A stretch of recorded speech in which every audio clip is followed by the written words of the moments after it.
Bueno, muy buenos días a todos. Muchísimas gracias a la Junta de AGER por esta invitación. Y vamos a hablar de algo que yo creo que a través de las diferentes exposiciones se cae por su peso, ¿no? La importancia de las inversiones en electricidad. Y esto es un poco para compartir la visión que tiene el Consejo de la Industria Eléctrica acerca del momentum que está viviendo Guatemala en cuanto a sus activos eléctricos, al desempeño y a la situación que está atravesando. Para empezar, me gusta mucho una frase que acuña Luis Ortiz de la Comisión Nacional de Energía, que dice: el baño de realidad, ¿cierto? Me ha parecido interesantísimo porque claramente existen muchas creencias de lo que es la infraestructura actual de electricidad del país, y otra la que realmente puede estar sucediendo. Y hay dos que son, creo que me parece importante compartirlas. Una muy rápido es la primera, de que Guatemala es un exportador de energía, y eso fue una realidad muy potente hace muchos años con los diferentes proyectos que así realizaron.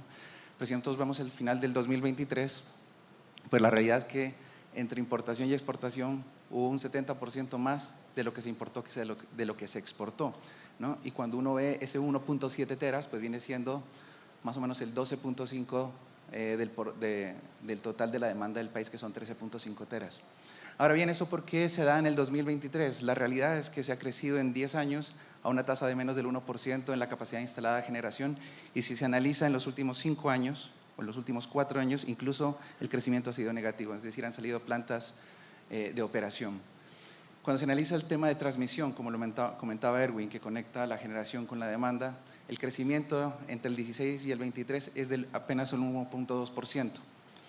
Y hay zonas del país con saturación de capacidad de transmisión, como es el oriente del país, lo comentaba también Erwin, en la situación específica de Petén, ¿no? Y cuando vemos la tasa de crecimiento anual de la demanda, pues esta lleva 10 años a un ritmo de 4%, muy pegada al crecimiento, al Producto Interno Bruto del país.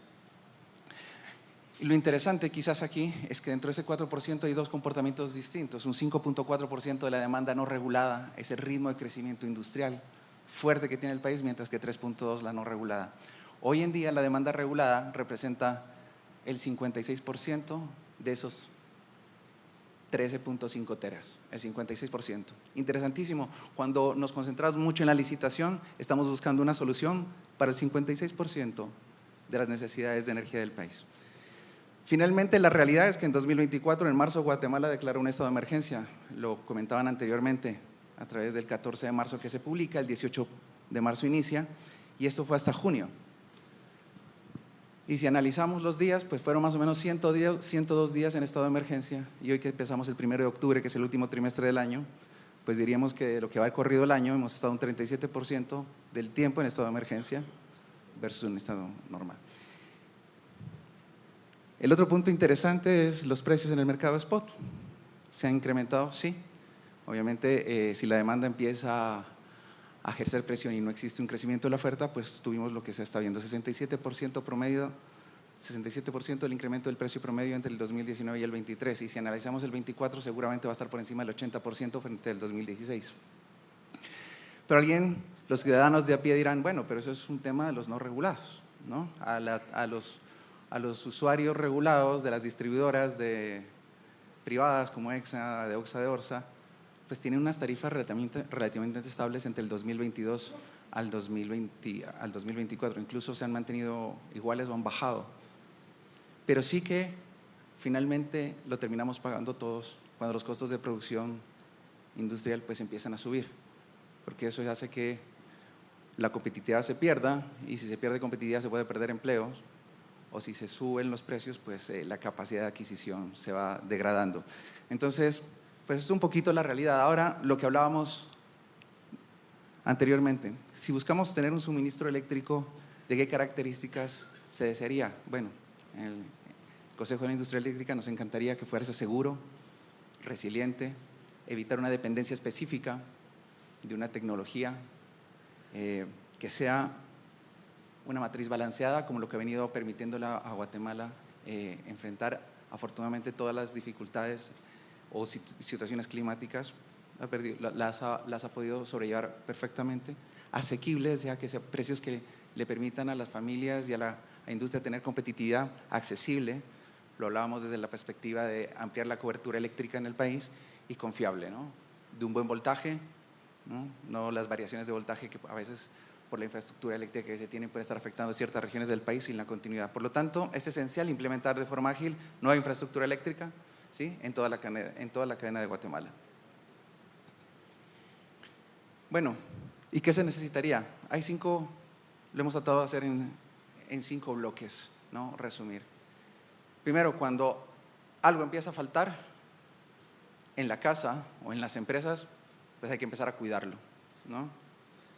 Y es importantísimo cuidar y mantener en condiciones óptimas la infraestructura eléctrica actual y en operación.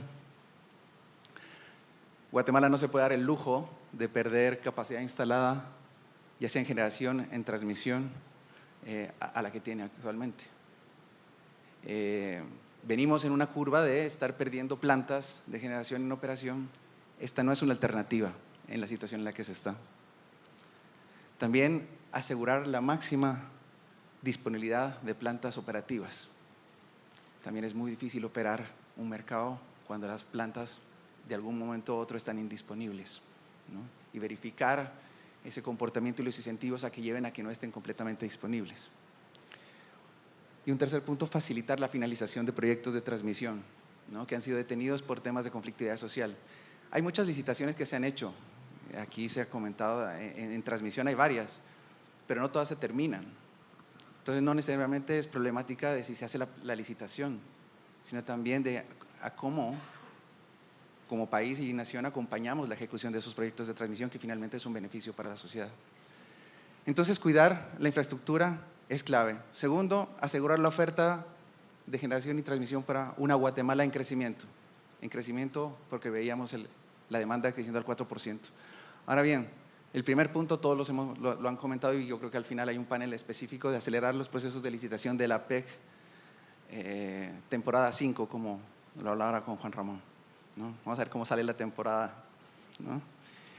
Pero recordemos que esto resuelve 56% de la necesidad. Es importantísimo incentivar entonces en comercializadores aquellos mecanismos de contratación a largo plazo, porque si no nos va a seguir faltando una parte importante de oferta de energía. También activar incentivos de pagos adecuados a capacidad despachable. Actualmente todos cumplen la regulación y la ley en el país, los grandes usuarios, los distribuidores, pero hay que asegurar que esos incentivos permitan cubrir y permitan generar inversiones e intención de generación en diferentes momentos, incluso en cuando hay desviaciones y tengo que salir a buscar, ¿no? Entonces los valores actuales pueden ser que no sean lo completamente adecuados para incentivar esa capacidad despachable. Bueno, la PET, como lo cuentan también, importante ya sea por licitación o iniciativa propia, y como lo veíamos dentro de la iniciativa propia, revisar, ¿no? adecuadamente el modo de costo de promedio de capital del WACC, que actualmente, digamos, en transmisión está para el 7%. Incluso veíamos como Guatemala emitía bonos entre el 6 y el 6.5% sin necesidad de enfrentarse a importaciones, desarrollo de proyectos, ¿no? Conflictividad social. Con un 0.5% quizás es mejor tener a veces ese capital de otra forma diversificado. Pero esto podría incentivar mucho el desarrollo también de transporte. Tercero, apoyar todas las iniciativas de financiamiento para iniciar la ampliación de la cobertura, ¿no? de eléctrica en Guatemala al 100%. Es vital iniciar esa electrificación a través del INDE, es importante apoyar esas primeras 40,000 familias con el crédito que ya está de 120,000 solamente para que se apruebe. Y en este entorno, tanto empresas multinacionales y países competimos. Si no se aprovecha esa inversión de 120 millones, quizás otro país sí lo va a utilizar y sí lo va a aprovechar y sí va a electrificar a sus familias. Entonces, creo que como industria debemos estar, detrás de esa iniciativa. Punto 4, lo comentábamos también, o lo comentaba Tomás y lo comentaban algunos más, lo importante que es desde el gobierno central apoyar la materialización de los proyectos, no solamente la licitación, ahí no termina. Yo creo que ahí es como el primer paso. Se deben desarrollar mecanismos ágiles, estandarizados para permisos y licencias ambientales generales, municipales, una cantidad de permisología que yo creo que en Guatemala es un poquito más difícil avanzar en lo administrativo que en lo operativo, en ejecución de proyectos, al menos en los de transmisión que nosotros hemos visto que la ACTE desarrolla. O sea, ejecutar el proyecto una vez con todas las licencias es mucho menos que toda la parte administrativa y de permisos que hay. No corresponde, digamos, esa dinámica a la actual necesidad que tiene el país. Importantísimo también desarrollar equipos y mecanismos para la resolución de conflictos en proyectos que tienen oposición social. A veces la oposición social se da es por desinformación, no porque realmente no quieran el proyecto, y a veces está simple el inversionista con la comunidad, los dos tratando de salir adelante. Qué importante sería, digamos, ese liderazgo a través de las instituciones para que ninguna de las dos partes llegue a tergiversar lo que es la realidad o lo que se está buscando con el desarrollo de los proyectos, y finalmente establecer la política energética que ya existe pero que favorezca el potencial renovable del país. Decía anteriormente que había un 88% de potencial renovable en el país, pero aprovecharlo ya es otra. Como dirían en buen guatemalteco, otros 20 pesos, es que dicen en Guatemala. ¿Sí? Entonces, hacer un proyecto renovable cuando falta la reglamentación del convenio 169, o cuando queremos desarrollar proyectos de geotermia, cuando hay todo un tema ahí asociado a los licenciamientos, pues sí está el potencial, pero no se desarrolla.